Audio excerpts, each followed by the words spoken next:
Você saberia me dizer quais são os sacramentos instituídos por Deus?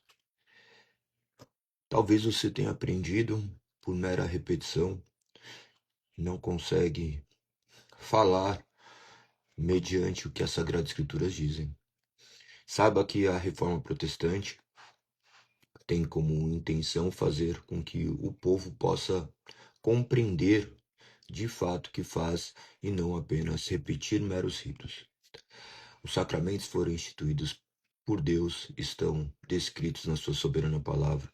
Eles que apontam para a honra e glória de Deus, eles que apontam sempre para o nosso Redentor e Salvador. Que vocês possam meditar hoje sobre isso, nós iremos abordar. Nós estamos no capítulo de número 27 da Confissão de Fé de Westminster.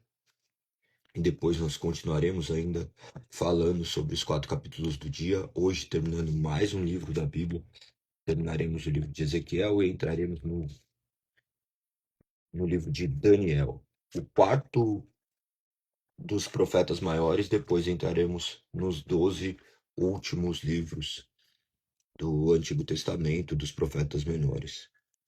Livro de Daniel, que é o 27º de 39 das Sagradas Escrituras do Antigo Testamento.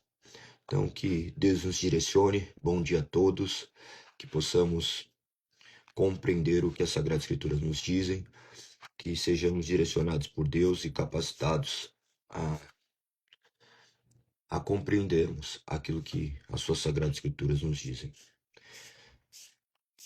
Já mandei a vocês dentro da lista de transmissão. Se você não está na lista de transmissão, clique no link da bio e acesse.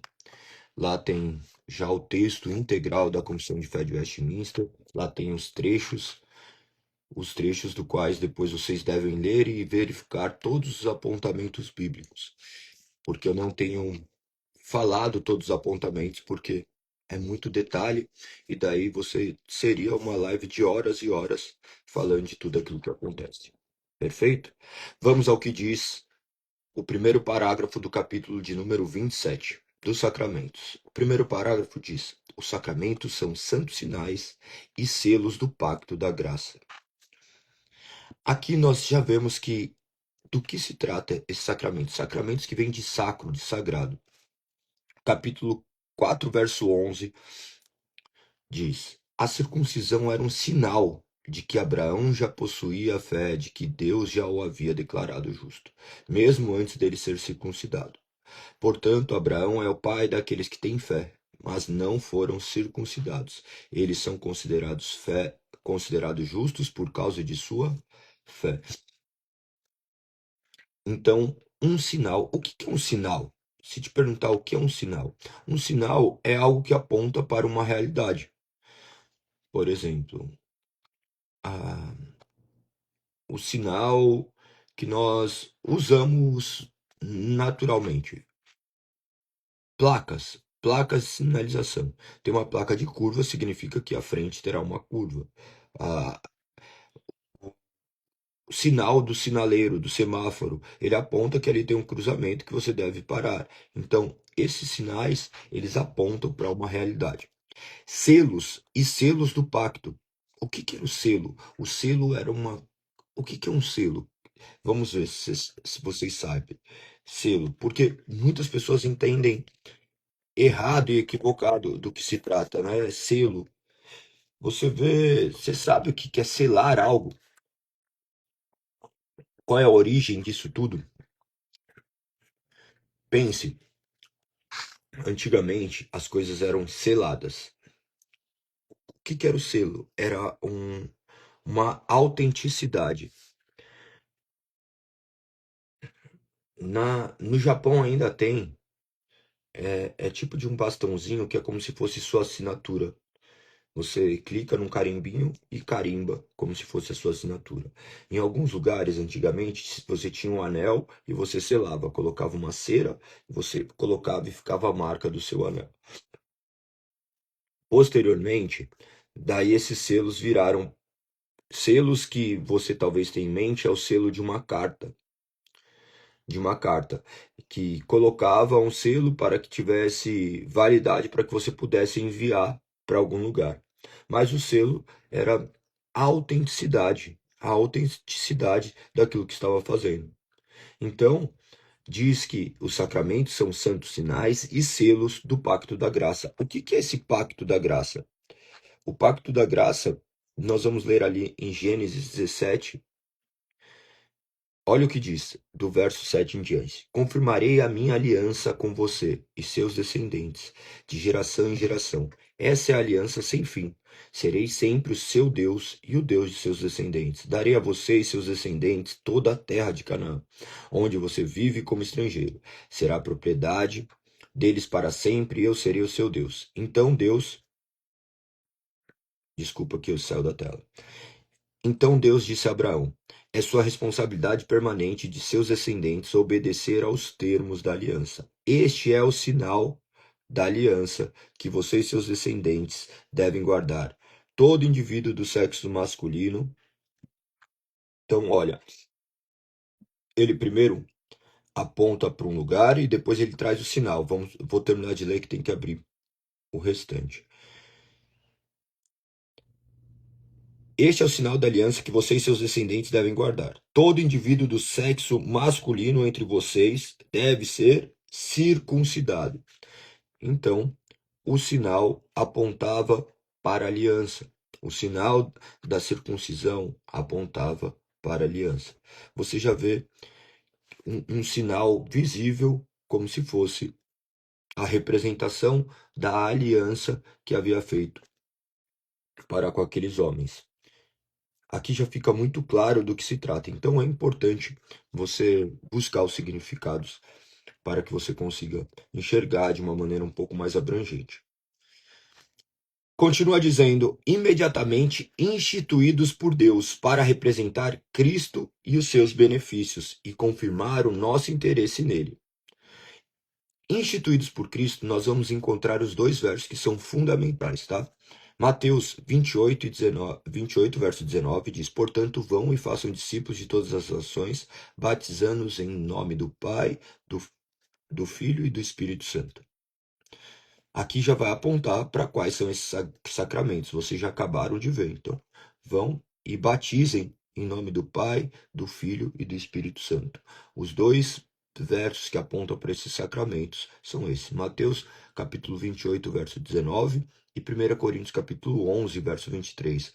Pois eu lhes transmiti aquilo que recebi do Senhor. Na noite em que o Senhor Jesus foi traído, ele tomou o pão e aí por diante. Vocês já sabem essa questão do que se trata a ceia. Daí vai, agradeceu a Deus, partiu e disse: este é meu corpo, é entregue por vocês, faça em memória de mim. Depois da ceia, tomou o cálice e disse: este é o cálice da nova aliança, confirmado com meu sangue. Façam isso em memória de mim sempre que o beberem. Então nós já temos aqui, de maneira muito clara, quais foram os dois sacramentos instituídos por Deus para representar Cristo e seus benefícios e confirmar o nosso interesse nele. Do que se trata? Confirmar o nosso interesse nele. 1 Coríntios capítulo 10, verso 16 menciona: quando abençoamos o cálice à mesa, não participamos do sangue de Cristo, e quando participamos do pão, não participamos da morte de Cristo. Ainda no capítulo de número 11 de Coríntios, no verso 25, diz: da mesma forma, depois da ceia, tomou o cálice e disse: esse é o cálice da nova aliança, confirmado com meu sangue. Façam isso em memória de mim, sempre que o bebem. Verso 26, porque cada vez que vocês comem desse pão e bebem desse cálice, anunciam a morte do Senhor até que ele venha. Ou seja, nós apontamos para aquilo que nós cremos. Nós fazemos isso em submissão a uma palavra, representando aquilo que nós confiamos. Continua dizendo nesse parágrafo primeiro: bem como para fazer uma diferença visível entre os que pertencem à igreja e o restante do mundo. Aqui ele já faz uma distinção muito clara. As pessoas pensam que o evangelho ele é tido como universal. Não, O evangelho sempre vai ser exclusivo, tá? Ele é exclusivo para um povo. Ele pode ser considerado inclusivo no ponto de vista que outras pessoas serão inclusas, mas sempre é exclusivo. Não adianta pensar que essas palavras fazem efeito em pessoas que não creem, porque a primeira questão é crer, e sabemos que o crer é o agir de Deus dentro dos nossos corações. Ou seja, se você for ver aqui, bem como para fazer a diferença visível entre os que pertencem à igreja e o restante do mundo, está apontando que aqueles que tomam esses sinais, que usufruem desses sinais, são aqueles que de fato pertencem à igreja. Você viu aquela construção que nós fizemos aqui? Nós abordamos primeiro do que se tratava a igreja visível, a igreja invisível. Se existe a igreja, existe aqueles que não pertencem à igreja. Aqueles que não pertencem à igreja não fazem parte da comunhão dos santos. Aqueles que não fazem parte da comunhão dos santos, eles não usufruir dos sacramentos. Ainda que estejam dentro de igreja, sem pertencer da igreja, os sacramentos não surgem efeitos neles. Por quê? Os sacramentos não são místicos, gerando algo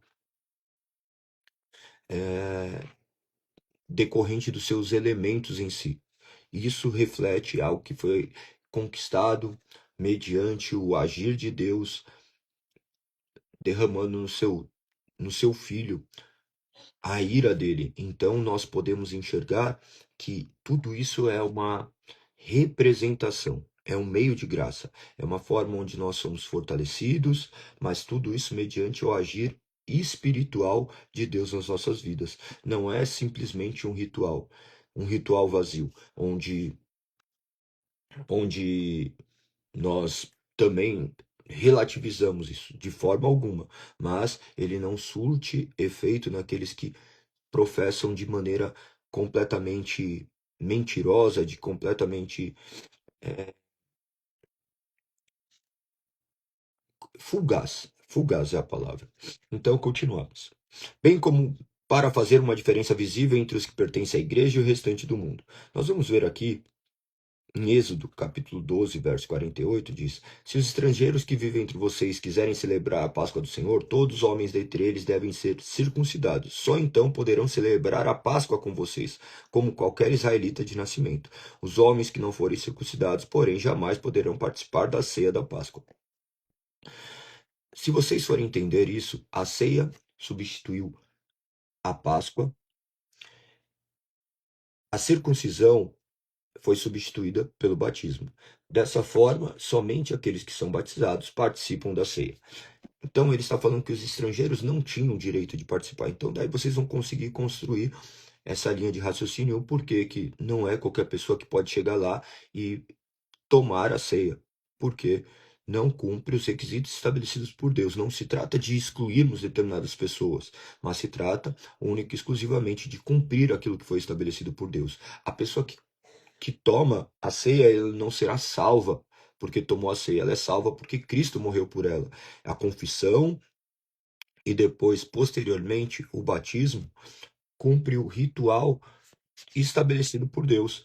Então, a pessoa que não toma a ceia, mas crê, ela não precisa ficar preocupada. É só ela chegar, depois conversar com os ministros e serem direcionadas ao batismo. Então, na próxima ceia, ela haverá de comer, de tomar a ceia junto com o seu irmão, participar dessa comunhão. A comunhão não é não está atrelada à comunhão com o mundo, mas à comunhão do corpo de Cristo que representa a igreja. Estão entendendo? Estão entendendo? Não sei se vocês já ouviram sobre isso, mas isso direciona a uma, a uma visão muito detalhada do que é a igreja. Vocês estão galgando agora outros lugares, outros níveis, vocês vão conseguir enxergar de maneira completamente diferente o que acontece dentro de um culto.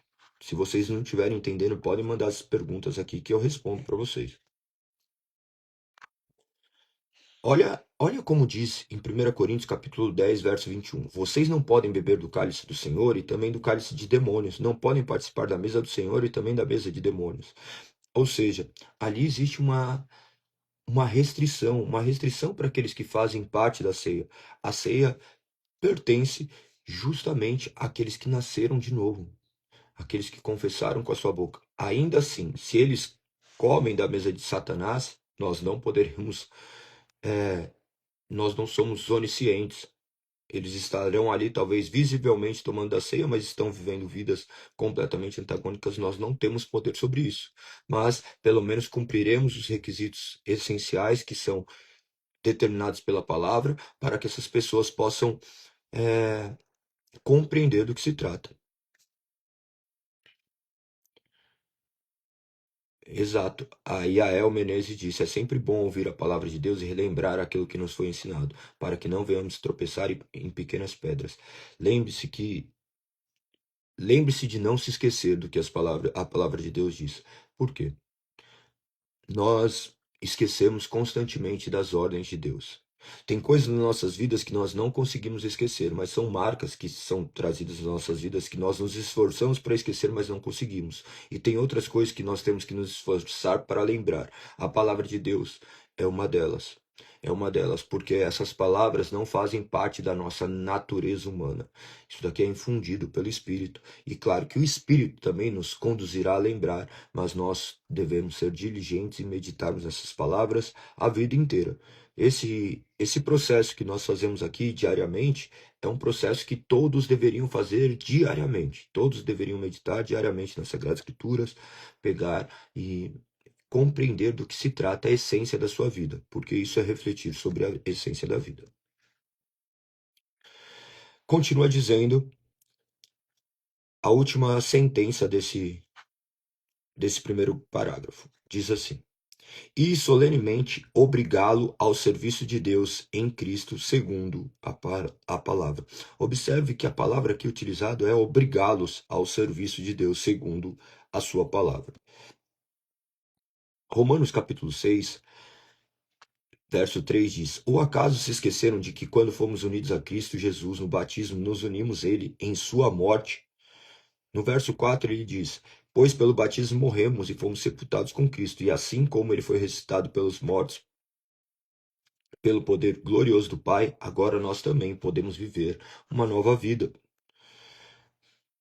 1 Coríntios capítulo 10, do verso 2 em diante, vai tratar mais disso, tá? Então leiam com bastante atenção. Eu só vou ler dois versos aqui que diz: na nuvem e no mar, todos foram batizados como seguidores de Moisés. Todos comeram do mesmo alimento espiritual e todos beberam da mesma água espiritual, pois beberam da rocha espiritual que os acompanhava.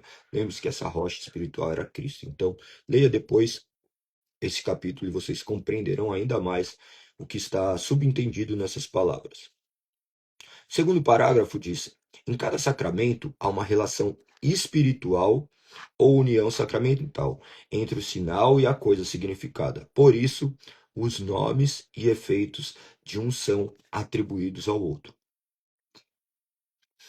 Nós vimos já abordando nesse primeiro parágrafo, mas aqui ele traz um pouquinho mais detalhado. Em cada sacramento há uma relação espiritual ou união sacramental entre o sinal e a coisa significada. Por isso, os nomes e efeitos de um são atribuídos ao outro. Nós vamos ver as mesmas referências de Gênesis 17, verso 10, mas temos aqui também Mateus capítulo 26, verso 27.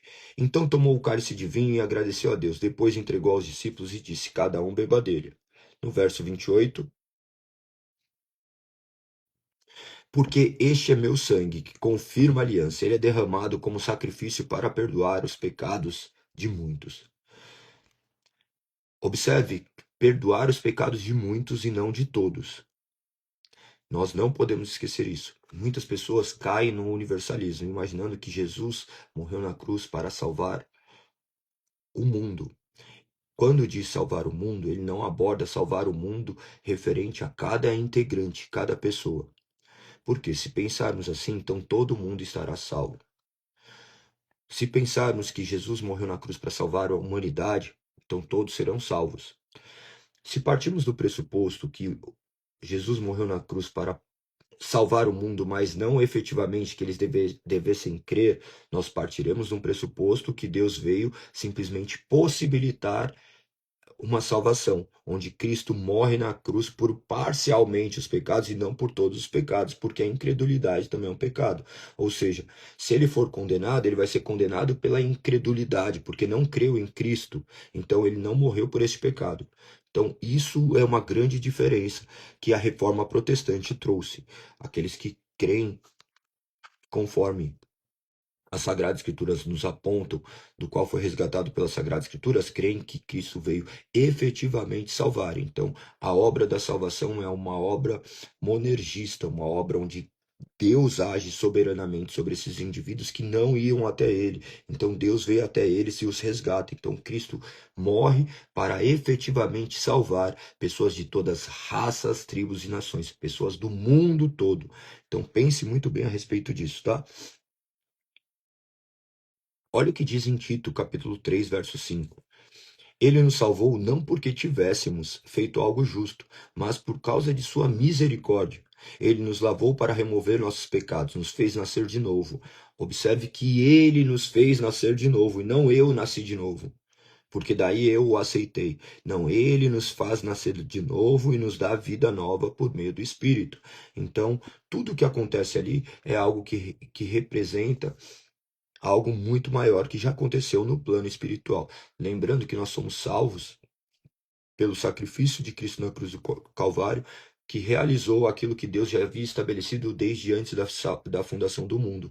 Então, diante de toda aquela massa que estaria condenada, Deus escolheu salvar um povo para si. Isso é o que representa o que as Sagradas Escrituras dizem, e os sacramentos apontam justamente para isso. Sinais e selos visíveis de uma graça invisível, de uma graça que nós, por vezes, não poderemos enxergar. Por que invisível?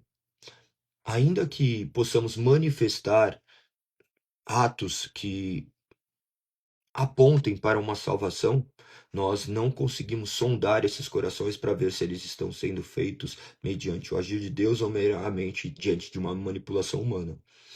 Então, pense que essa graça opera misteriosamente e invisivelmente. Existem pessoas que podem viver como cristãos sem o serem? Claro que sim. Você já deve ter se deparado com isso. Talvez você seja um desses que vive como cristão, mas nunca se tornou um cristão. Você aprendeu uma série de ritos, uma série de palavras, mas talvez Cristo nunca tenha agido no seu coração. Você aprendeu moralidade, mas você não aprendeu sobre Cristo. Você não compreendeu ainda do que se trata uma vida diferente. Não é nem questão de compreensão, porque isso daí não é decorrente da nossa capacidade intelectual, mas sim do agir do Espírito. E nós queremos que todos aqueles que creem, que buscam, que professam Cristo naturalmente e sobrenaturalmente, Ele irá de nos transformar, porque não haverá ninguém no inferno que tenha clamado verdadeiramente por Cristo e Ele não tenha resgatado. Tenha essa convicção, tá? Lembre-se que o inferno pertence única e exclusivamente a Deus, é onde ele derramará ali a sua ira. Então não haverá ninguém no inferno que clamou a Cristo de todo o seu coração e de toda a sua mente, de todo o seu entendimento, que não será resgatado. Porque todo aquele que crer, desligar aqui, será salvo. Então, creia que Deus irá operar neste coração. Deixa eu colocar para carregar. Então, pensem muito bem a respeito dessas questões que são elementares. Vamos para o próximo parágrafo, porque todos os assuntos estão intimamente ligados, tá? Então, aqueles que são salvos efetivamente participam desses sacramentos. Parágrafo de número 3. A graça significada nos sacramentos, ou por meio deles, quando devidamente usados, não é conferida por qualquer poder neles existentes. Do que ele está tratando aqui? Do que está tratando aqui? A graça significada dos sacramentos, ou por meio deles, quando devidamente usados, não é conferida por qualquer poder neles existente. Não emana do ser, não emana do ser, emana de Deus. Nem a eficácia deles depende da piedade ou intenção de quem os administra. Do que está abordando? O poder operado neles não depende de algo que emana de nós, depende de algo sobrenatural, que é espiritual, do agir do Espírito Santo. E quando nós dissemos aqui depende da piedade, ou nem a eficácia deles depende da piedade. O que é piedade? A capacidade de cumprir os ordenamentos de Deus.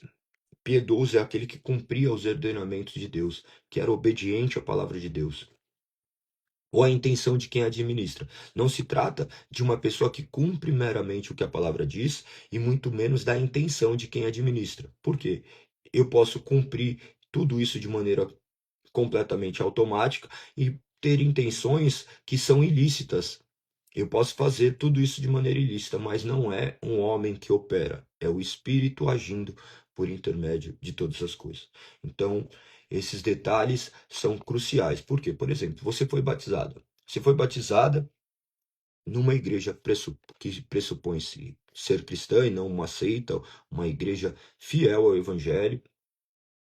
Contudo, acontece algo e aquele que o batizou, o ministro, o pastor, o reverendo, seja qual for o nome utilizado dentro deste estabelecimento, ele vai e manifesta, começa a viver uma vida completamente impenitente, ou uma vida completamente desgraçada. Vai. Adultera, começa a roubar, começa a descobrir milhares de coisas. O seu batismo é válido ou não é válido? Às vezes que você tomou a ceia que foi ofertada por ele, foi válida ou não foi válida? Como vocês responderiam isso? Coloca aí, é válido ou não é válido? O batismo foi válido? Às vezes que você tomou a ceia foi válido ou não? Vamos ver se vocês entenderam o cerne da questão. Coloque aí, é válido ou não é válido? Põe sim ou não, é válido? Vamos ver se vocês estão compreendendo o que estou dizendo. É válido? O Gandhi diz que sim. É válida. Mais pessoas respondeu que é válida. Sim, perfeito, perfeito. Já estamos pelo menos seguindo uma linha de pensamento coerente. Por quê?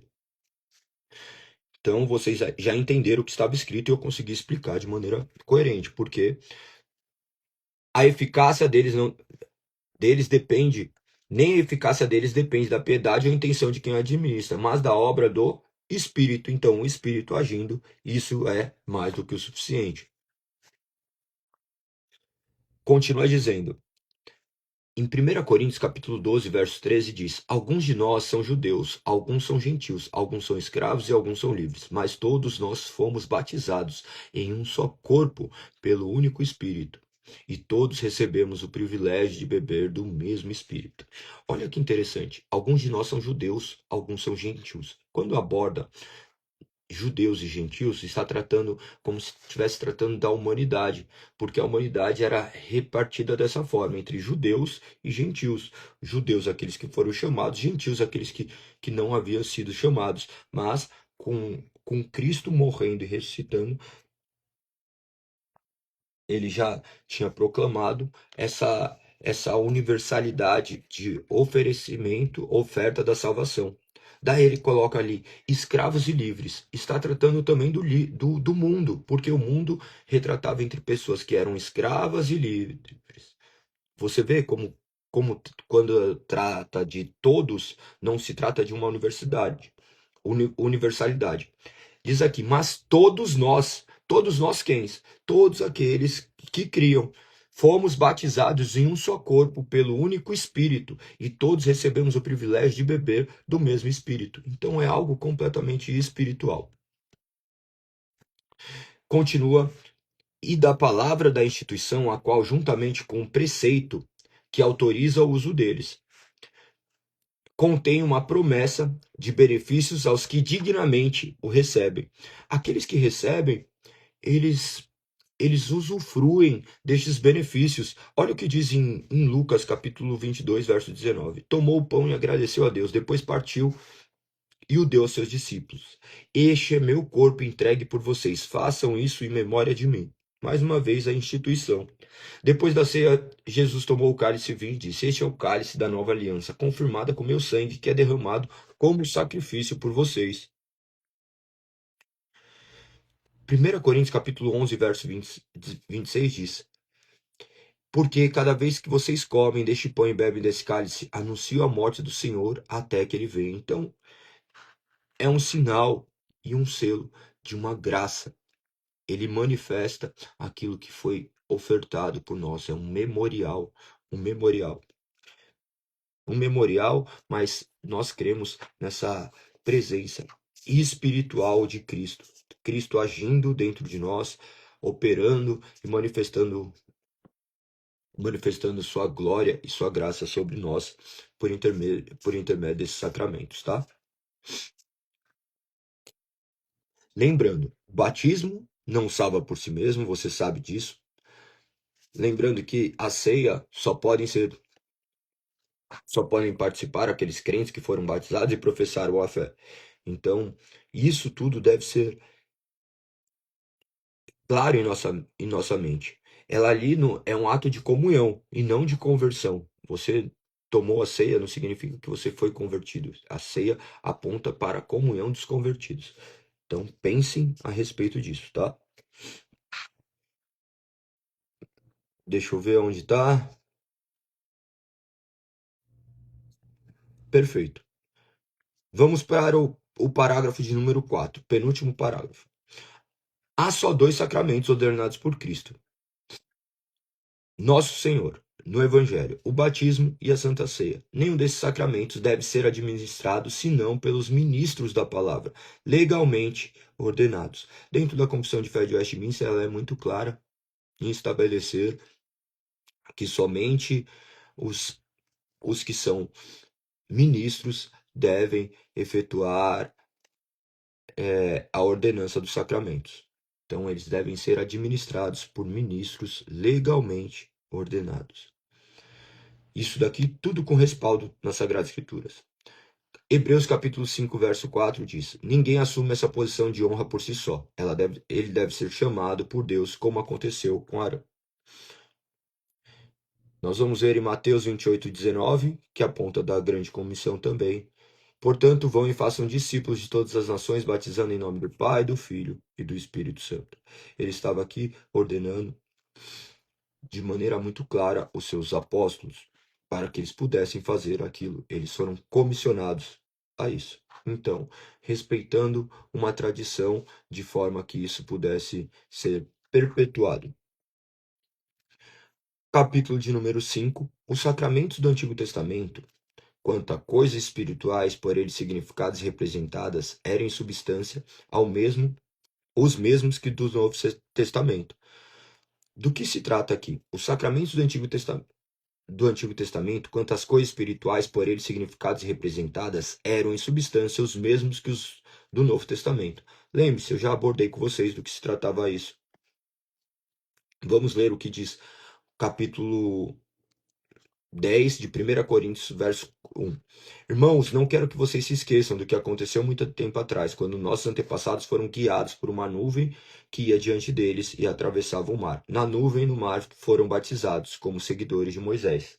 Todos comeram do mesmo alimento espiritual e todos beberam da mesma água espiritual, pois beberam da rocha espiritual que os acompanhava. Essa rocha era Cristo.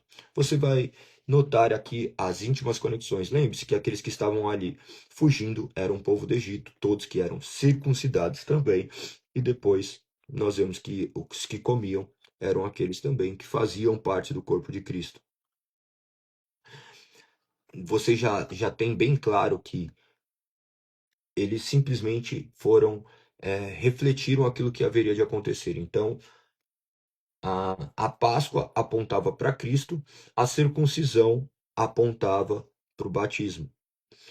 Nós vemos isso durante toda a parte da Escritura, e é dessa forma que é resguardado por intermédio dessas definições que estão aqui tão bem escritas por intermédio da Confissão de Fé de Westminster. Lembrando que essa Confissão de Fé de Westminster não foi instituída simplesmente por um homem, tá? O que eles estavam fazendo? Eles estavam no estágio ali, passando por milhares de conflitos, 1643 a 1649. Um, um mundo onde estava tomado ainda pelo catolicismo romano, o país tentando se estabelecer, ter regras bem claras para que não houvessem divergências e também essa desvinculação do Estado. Os sacramentos que são tidos como católicos, que eles tomam como base, seja a Eucaristia, o matrimônio, a extrema-unção, uma série de coisas que tem ali, são 7 sacramentos.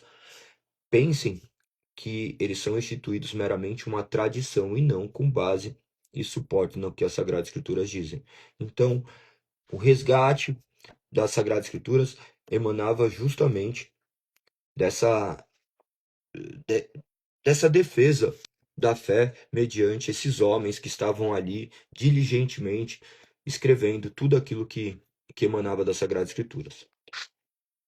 Tomara que vocês possam se dedicar a cada vez mais ler isso daqui, entender do que se trata, compreenderem o que aponta todos esses sinais. Perfeito? Esse foi o capítulo de número 27. Amanhã nós abordaremos do batismo e depois da ceia do Senhor, chegando, mergulhando um pouco mais fundo nesses princípios que foram agora simplesmente passados para vocês de maneira superficial. E lembre-se que sempre dá para ir mais fundo, sempre dá para ir mais fundo, porque é um conhecimento infinito. Se a gente estudar a vida inteira, tudo que saberemos de Deus é nada, porque ele é infinito. Então, como que você conhece o infinito? O infinito é inconhecível, o infinito é insondável. Esses daqui são apenas graça que nos são derramadas mesmo, que nós possamos compreender e pedir, clamar ao Senhor para que possamos conhecê-lo. Claro que tudo isso é metafórico, o que estou dizendo, porque o mínimo que a gente conhece, a gente já conhece, mas isso é tudo muito pouco perto de tudo que ele é, o que nós iremos contemplar na realidade, na eternidade.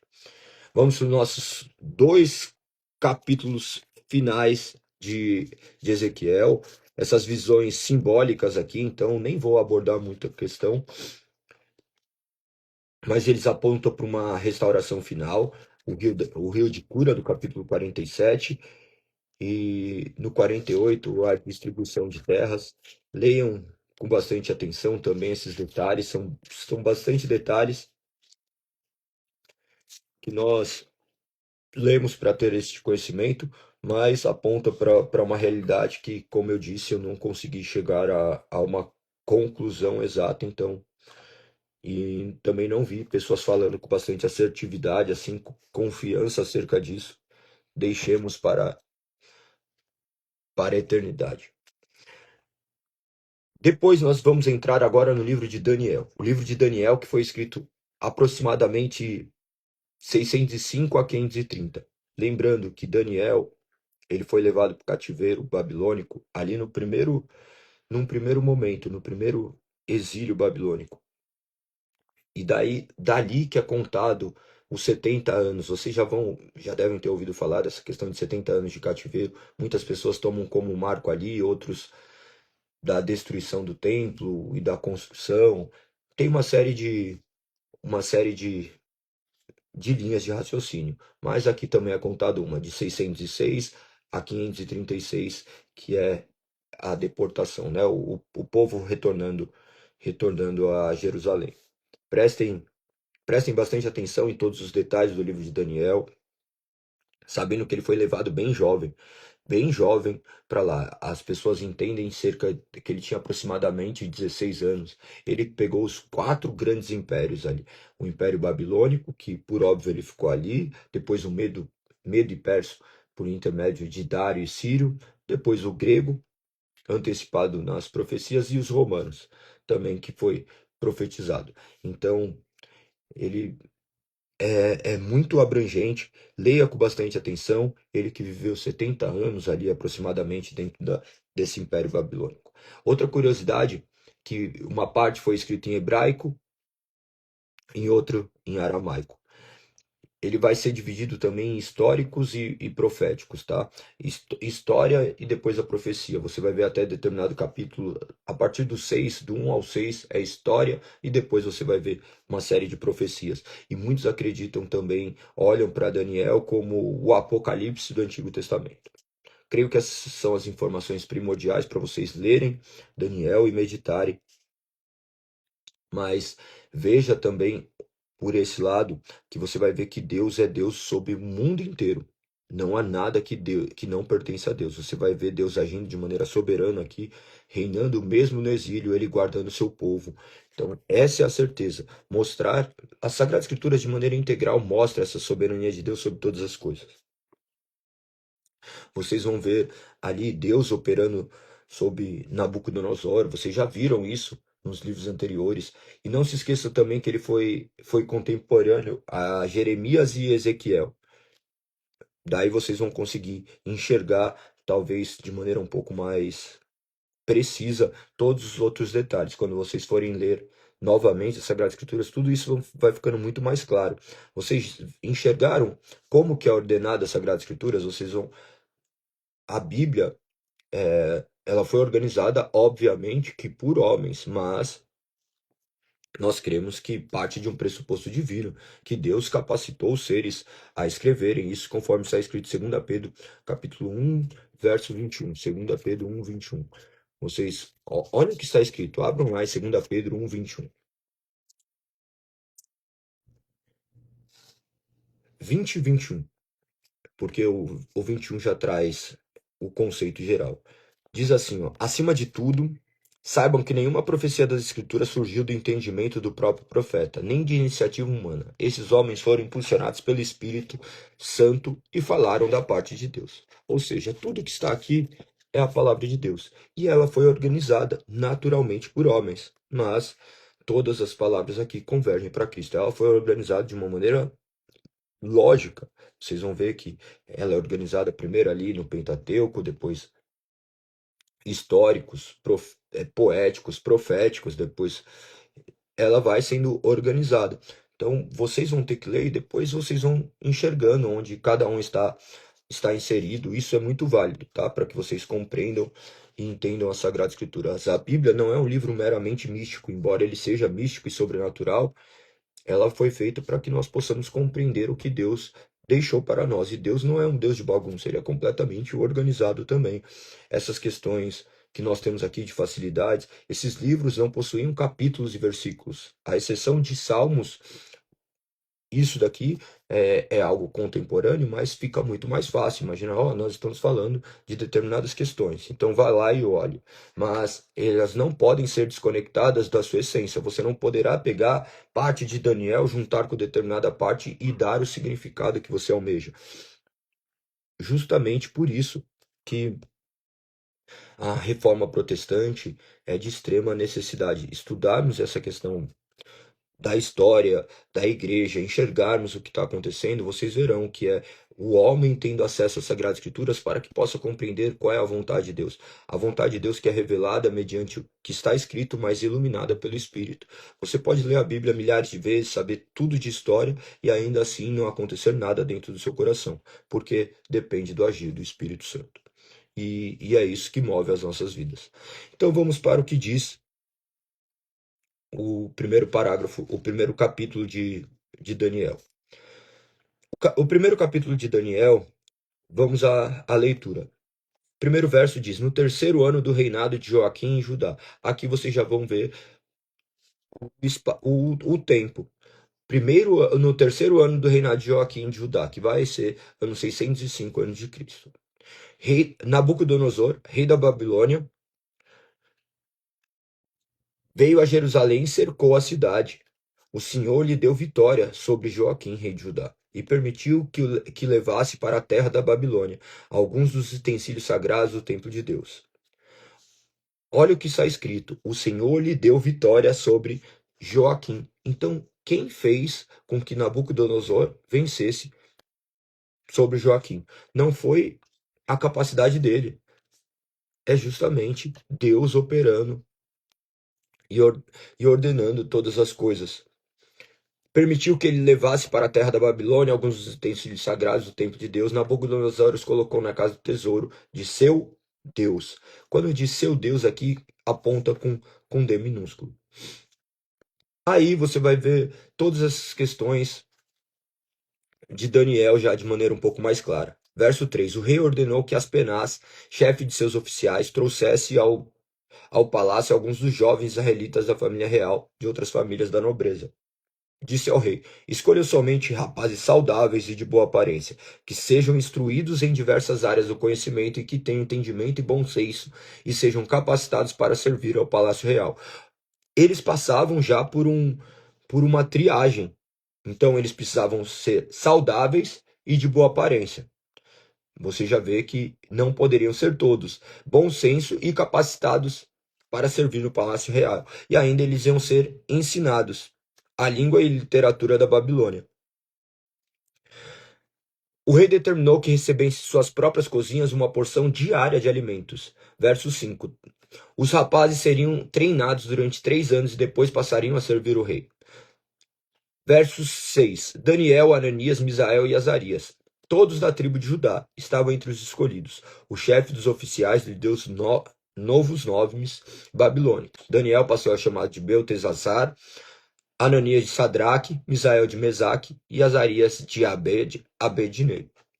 Daniel, porém, decidiu não se contaminar com a comida e o vinho que o rei lhes tinha dado. Pediu permissão ao chefe dos oficiais para não comer esses alimentos, a fim de não se contaminar.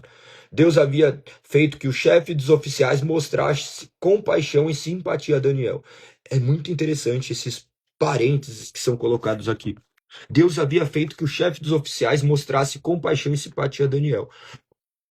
Olhe Deus operando dentro do coração daquela pessoa, que era um ímpio, mas manifestando cuidado para com aqueles homens. Então, confie que Deus há de guardar você de todas as situações. Quando Deus quer operar, não há ninguém que possa impedir, e Ele fará com que as coisas aconteçam.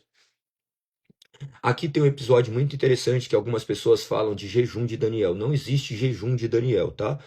Essa daí é uma construção humana, não existe. Se você algum dia disse que você fez jejum de Daniel, você está equivocado quanto a isso. Se trata de uma dieta alimentar. Ele estava se negando a comer a comida e se contaminar por aquela comida. Então não era uma dieta, tá? Não era um jejum, era uma dieta. Jejum é abstenção de comida. Se você falar, vou fazer jejum de redes sociais, é uma expressão que hoje as pessoas entendem, mas jejum, você sabe que jejum é jejum de não comer nada. Não comer nada e muitas vezes tem até abstenção de água. Aqui se trata de uma dieta e ele não queria se contaminar. Então, verso 10. Tenho certeza que você já ouviu falar ou já fez talvez esse jejum de Daniel aí, porque muitas pessoas misticamente eles chegam dentro, vamos fazer o jejum de Daniel e todo mundo, vamos! Mas eles estão fazendo algo simplesmente que eles desconhecem e estão fazendo meramente por um ritual místico e não pela compreensão do que se tratava. Ele estava ali não se contaminando dos alimentos do quais o lugar que ele estava vivendo era um ofertado a outros deuses. Então tinha toda uma simbologia do qual ele decidia não participar, porque Deus também o guardava. Verso 10. Apesar disso, Aspenaz disse: tenho medo de meu senhor rei.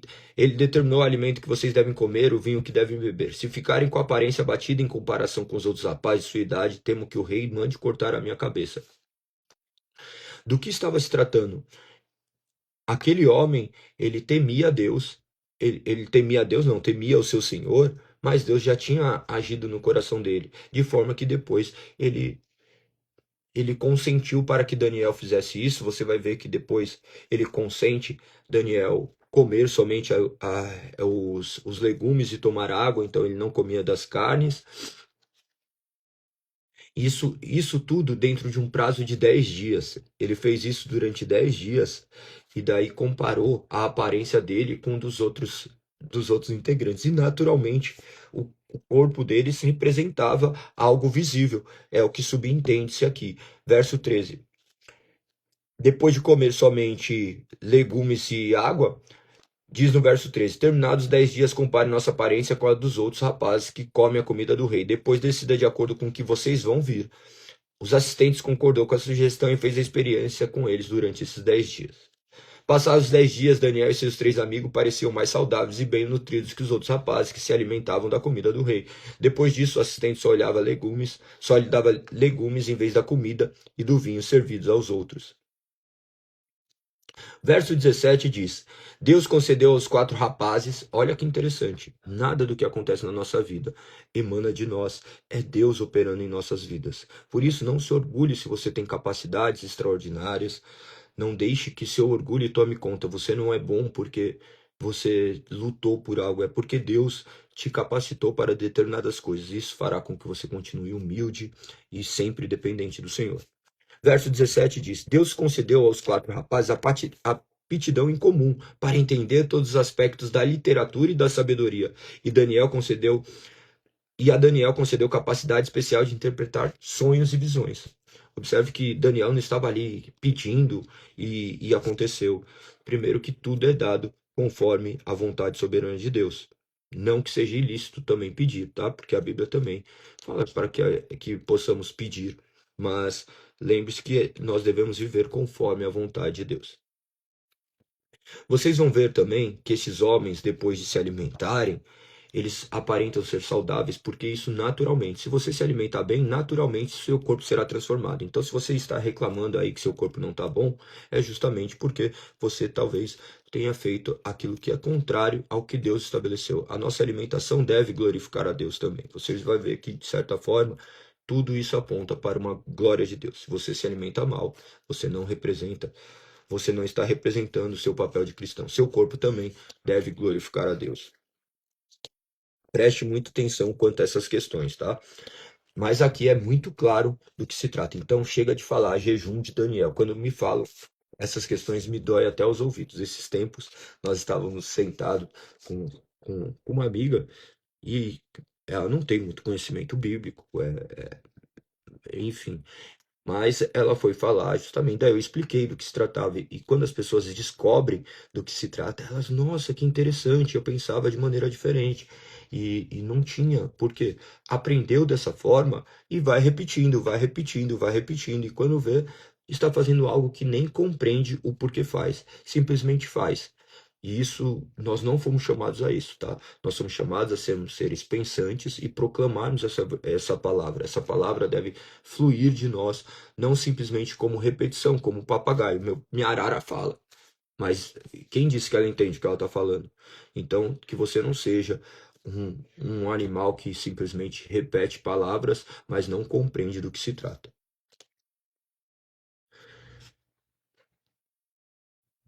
Você vai ver no final desse primeiro capítulo, então, que eles ficaram muito impressionados com esses 4 homens ali de Judá. Depois, verso 20 diz: Sempre que o rei consultava sobre alguma questão e exigia sabedoria e discernimento, observava que eles eram 10 vezes mais capazes que todos os magos e encantadores de seu reino. Daniel continuou no palácio até o primeiro ano do reinado de Ciro. Eu vou ter que ficar mais um pouquinho, tá?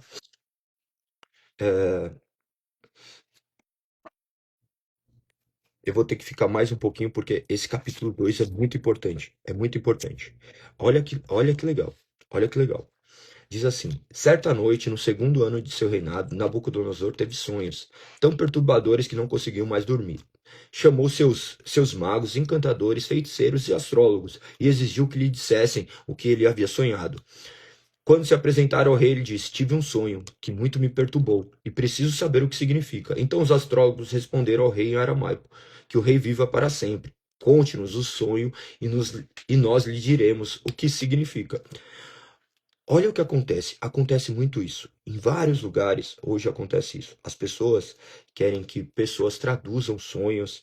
As pessoas imaginam que essas formas do quais Deus antigamente se revelou ainda continuam se revelando. Não é dessa forma. Deus escolheu se revelar por intermédio do seu Filho e tudo está registrado nas Sagradas Escrituras. A revelação final provém dessa palavra. Nossos sonhos não deve ser tomado de maneira mística, porque nossos sonhos, vocês já sabem hoje, por intermédio de milhares de estudos, que você sonha decorrente daquilo que você tem pensado muito. A sua mente cria milhares de coisas, então você não conseguirá sondar aquilo que é verdade e o que é mentira. Deus pode agir num sonho? Óbvio, ninguém tem como falar disso, porque Deus age por intermédio de todas as coisas, mas nós não fomos chamados a ficarmos presos aos nossos sonhos. Nós somos chamados hoje a ficarmos presos a uma palavra que nos direciona. Essa palavra, mediante a iluminação do Espírito, nós podemos compreender qual é a vontade soberana de Deus. Então, olhem única e exclusivamente para as Sagradas Escrituras, para que vocês possam compreender.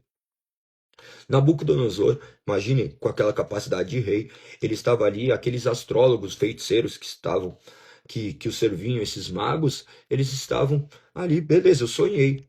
Perfeito, você sonhou, então me fala o que você sonhou para eu poder interpretar. Eu falei assim, não, se vocês são de fato quem vocês são, então diz o que eu sonhei. Quero ver alguém falar o que você sonhou. Você não vai encontrar ninguém que vai falar. As pessoas que atribuem, não, tal pessoa revelou tal coisa. Grave 2 versos da Bíblia. 2 versos, tá? Capítulo e versículo.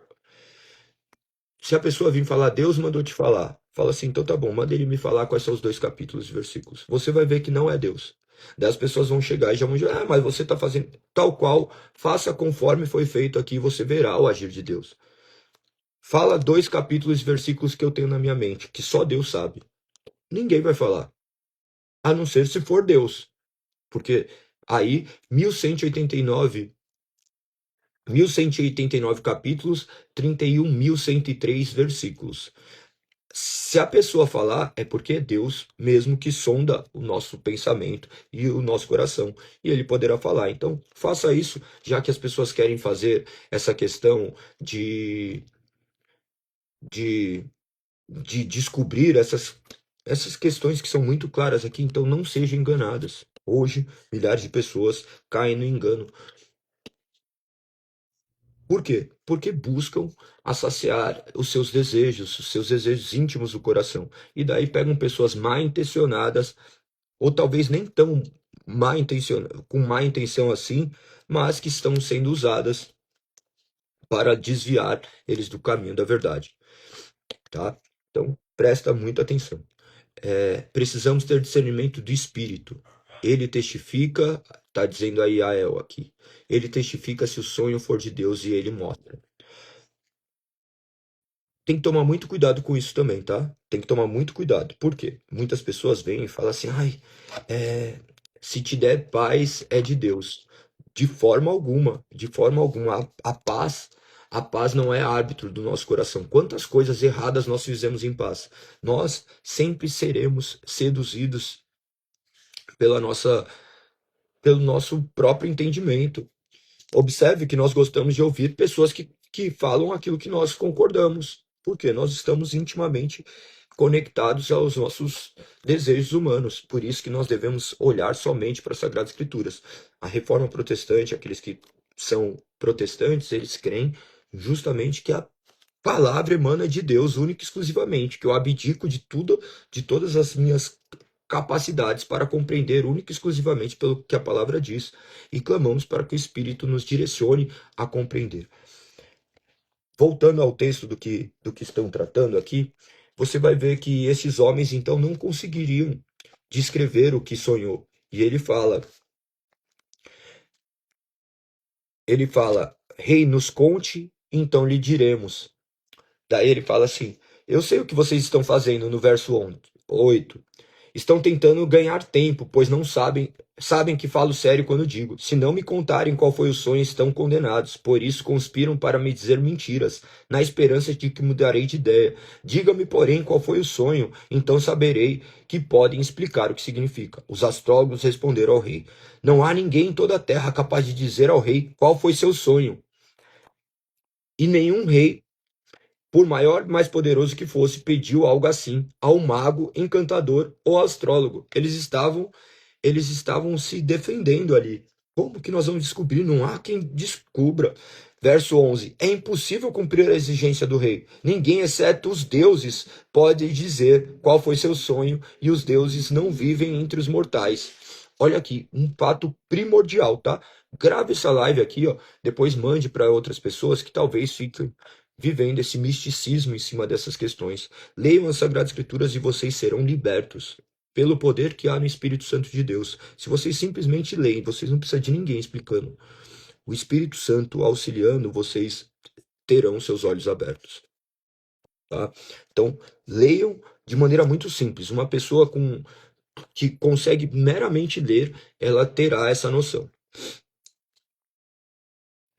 Verso 12. O rei ficou furioso e ordenou que todos os sábios da Babilônia fossem executados. E por causa do decreto do rei foram enviados homens para encontrar Daniel e seus amigos e matá-los. Ou seja, daí ali foi decretado a condenação destes homens, porque ele viu que eles estavam mentindo. Ele se deparou com uma realidade, ele falou assim: calma aí, se eu sonhei. E eles dizem que são tão sobrenaturais assim, então vamos ver se eles podem fazer isso. Vamos ver se de fato eles fazem. Lembre-se que esses magos, esses reis, eles sempre tiveram, esses magos, esses astrólogos sempre estiveram em pauta. Aqui nós estamos em 600 e pouco, depois de 605, né? Antes de Cristo. Moisés, 1470, quando começa 1470 anos antes de Cristo, você já vai ver os magos ali operando os mesmos sinais que Moisés operou no, no deserto. Então, os sinais não nos provam. O sinal que prova é aquele sinal feito por Cristo. Cristo morrendo e ressuscitando ao terceiro dia. Pessoas poderão te ludibriar por intermédio de mágicas, por intermédio de feitiçarias, mas que não é Deus manifestando o seu poder. Vocês são seduzidos. Observe que vocês muitas vezes já foram enganados por mágicos. Você já foi enganado. Você já viu uma mágica e fala assim: não acredito. Ele fez mesmo aparecer um coelho da cartola. E você sabe que é uma mágica. Sem coelho dentro da cartola, não tem como tirar coelho da cartola. Então, não creiam nessas baboseiras. Vocês vão ver que todas as crenças, eles trazem para essa questão mística. Você vai ver dentro de centros espíritas, pessoas fazendo curas ali miraculosas. Alguns retratam que isso seja verdade, e você vai ver dentro de igrejas também pessoas manifestando falsas curas. Você não vai ver ninguém criando olho em cego, você não vai ver ninguém fazendo com que um anão cresça, você não vai ver pessoas que estavam ali sem cabelo crescer o cabelo naturalmente, você não vai ver você não vai ver milhares de coisas. Por quê? Esses sinais apontaram para o Messias. Para o Messias, esses sinais miraculosos visavam retratar o Messias. Hoje nós não vivemos por esses sinais. Nós cremos cegamente que Deus pode curar, que Deus pode fazer milhares de coisas. Mas você não vai chegar e falar assim: ó, Deus vai fazer um anão crescer. Não, isso daí seria completamente irracional. Você nunca viu ninguém orar por isso. E você nunca viu falar disso. Você nunca viu uma pessoa que tinha síndrome de Down ser curada. Então, nós temos que parar com essas questões místicas que estão na nossa mente. A cura é a redenção, a cura é a transformação do nosso coração, nos salvar para uma realidade.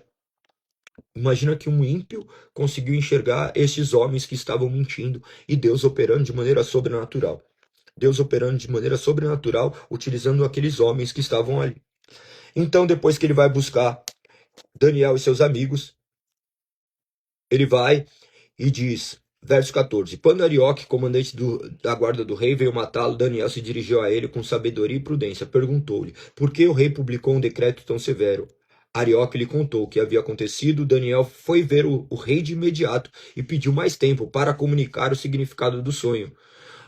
Olha isso, ele pediu mais tempo. Hoje, sempre você chega, as pessoas têm uma palavra fresquinha de Deus para você, que Deus, ó, Deus está vendo aqui que você está te livrando de uma doença, está fazendo isso daqui, vê uma viagem, vê você assinando um contrato. Parem de acreditar nessas maluquices. Parem de acreditar nessas loucuras. Deus fala por intermédio das suas soberanas escrituras. Deus fala de maneira inerrante por intermédio das sagradas escrituras. Deus não é um Deus de recado. Ele fala com outras pessoas e não pode falar com você. Por quê? A pessoa é mais especial, ele foi comprado por um outro tipo de sangue? Não. Deus fala por intermédio das suas sagradas escrituras. O Espírito testifica em nosso coração que essa palavra é verdade, e isso é o suficiente. Então, que paremos de ficar olhando para essas realidades místicas que muitos se curvam, justamente porque eles querem seguir os desejos de seus corações. Eu oro para que o Espírito os convença da realidade das Sagradas Escrituras, que possamos retornar às Sagradas Escrituras e confiarmos naquilo que está escrito, que não andemos atrás daquilo que Deus pode nos oferecer, e sim possamos o servi-lo por quem ele é, por ser nosso Senhor e Salvador. Então ele pede um tempo, o verso 17 diz: em seguida Daniel voltou para casa, contou aos seus amigos que havia acontecido. Eu vou começar a parafrasear algumas coisas para eu não ficar lendo literalmente, tá? Então eles comecem a pedir aqui a Deus que tivesse misericórdia e que revelasse o segredo para que eles não fossem mortos. Naquela noite, por intermédio de uma visão, foi revelada a Daniel. Essas visões, nós não vemos mais preponderância dessas visões. O cânon bíblico já fechou. Essa daqui era a maneira como Deus estava se revelando ali. Porque se temos visões, são visões de Deus, então essas visões automaticamente devem representar algo infalível e verdadeiro de Deus. Você vai ver em todas as crenças, eles reivindicam essa questão de visão. Toda religião fala que tem contato com Deus. Toda. Então, tudo é Deus. Se tudo é Deus, nada é Deus. Porque tem religião que fala que é de Deus, mas mata criança, mata pessoas. Imagina que dentro do povo de Israel eles matavam crianças, porque eles estavam adorando outros deuses.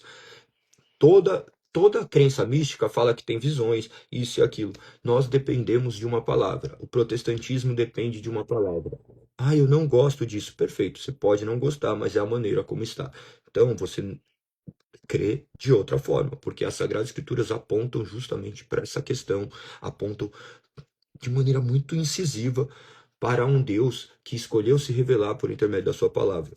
Esses meios eram meios extraordinários que estavam acontecendo ali e Deus manifestando o seu poder. O seu poder. O cânon bíblico não estava formado, eles estavam no estado de exílio, era algo completamente atípico. Hoje nós podemos proclamar essa palavra, e essa palavra é mais do que suficiente para revelar os segredos mais obscuros de nossos corações.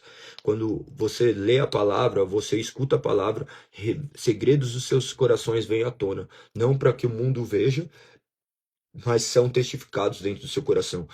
O ministro está pregando a palavra e começa a falar de determinados casos, ou começa a ler alguma coisa da palavra e ao mesmo tempo o Espírito te convence e fala assim, tá vendo? Esse pecador aí é você.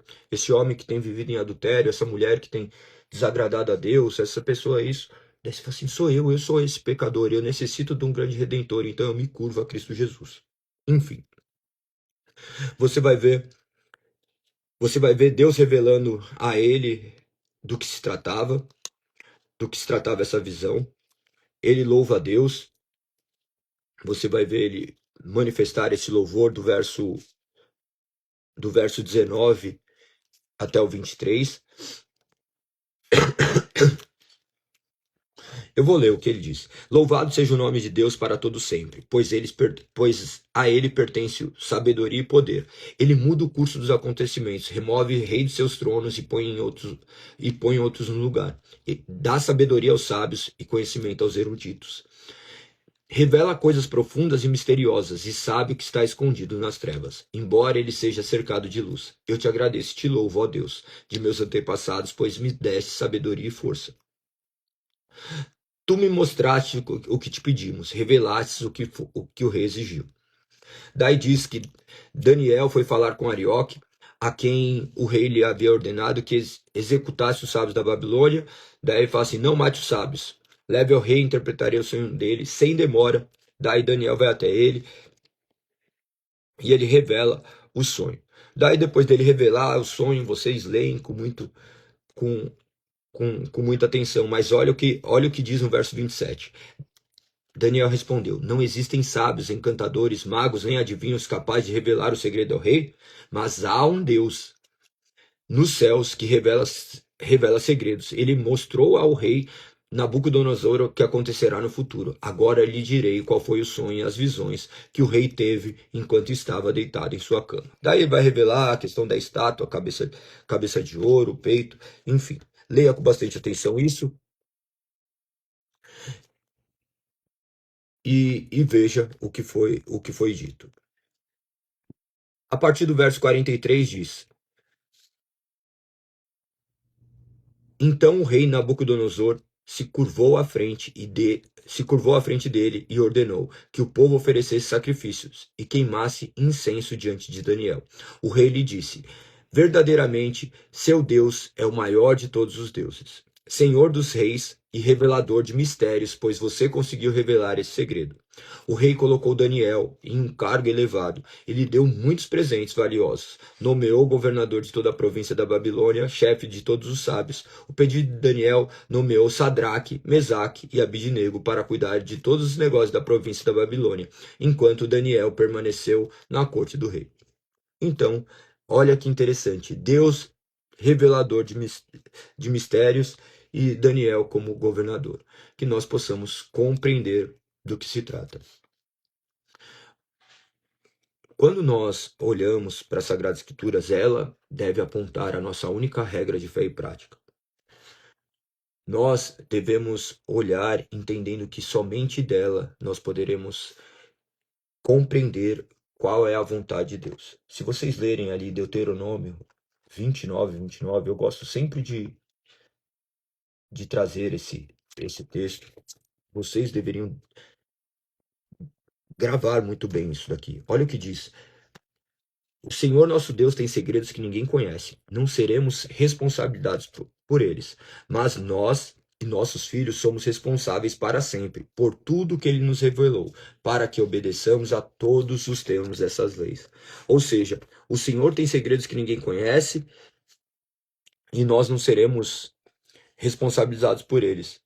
Mas nós somos responsáveis por tudo que ele revelou. Revelou por onde? Por intermédio da sua palavra. Então nós confiamos nessa palavra, nós nos curvamos diante dessa palavra, e nós esperamos que essas palavras apontem para a realidade do qual Deus nos aponta. Essas questões de pessoas que revelam milhares de coisas, eles devem tomar muita atenção. Porque se você for ver, apenas para aqueles que profetizavam coisas que eram mentirosas era a morte. Hoje nós não vivemos mais debaixo desse ordenamento, mas isso ainda prevalece. Prevalece esses mentirosos e eles já estão mortos, eles não precisam morrer, eles já estão mortos em seus delitos e pecados. Então, que você não se curve diante disso, porque nós vemos muito claro. Olha ali em Deuteronômio, capítulo 18, verso 15 em diante. 15 em diante diz assim: O Senhor seu Deus levantará um profeta como eu do meio de seus irmãos israelitas. Deem ouvidos a ele, pois foi isso que vocês pediram ao Senhor, seu Deus, enquanto estavam reunidos ao pé do monte Sinai. Disseram: Não iremos mais ouvir a voz do Senhor, nosso Deus, nem ver este fogo ardente, pois morreríamos. Então o Senhor me disse: Eles estão certos, levantarei um profeta como você do meio de seus irmãos israelitas e porei minhas palavras em sua boca. E ele dirá ao povo tudo o que eu lhe ordenar. Eu mesmo pedirei contas de qualquer um que não ouvir as mensagens que o profeta proclamar em meu nome.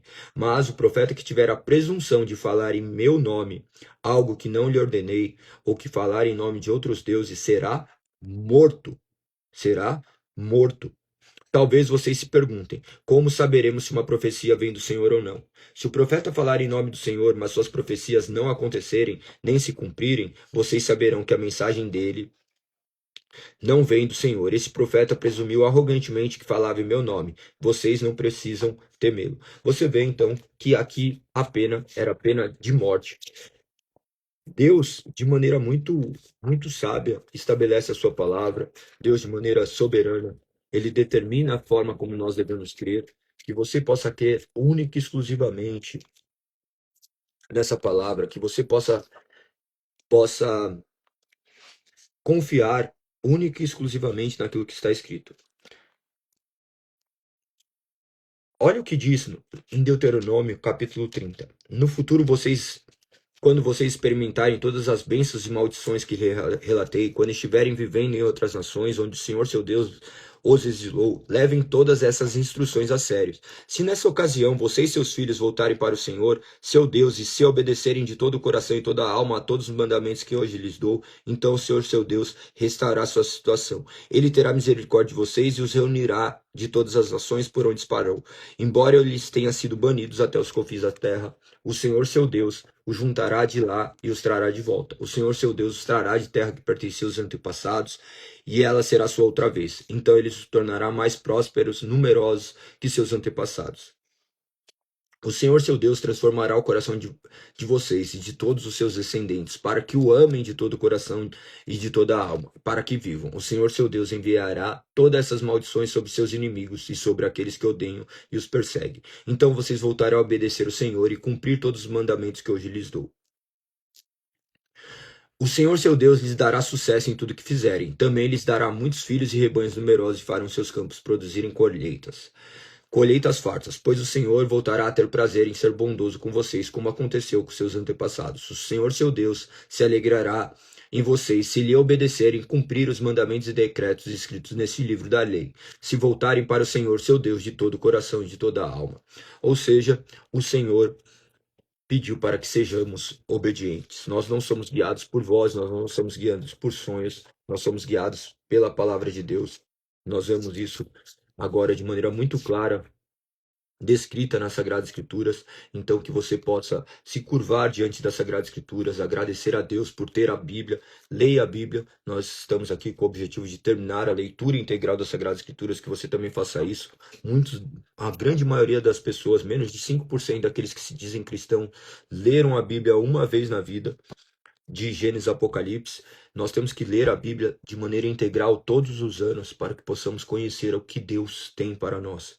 A vontade de Deus foi revelada. Deus não é um Deus secreto que está ali fazendo as coisas de maneira misteriosa. Ele escolheu revelar a sua vontade por intermédio daquilo que ele escreveu.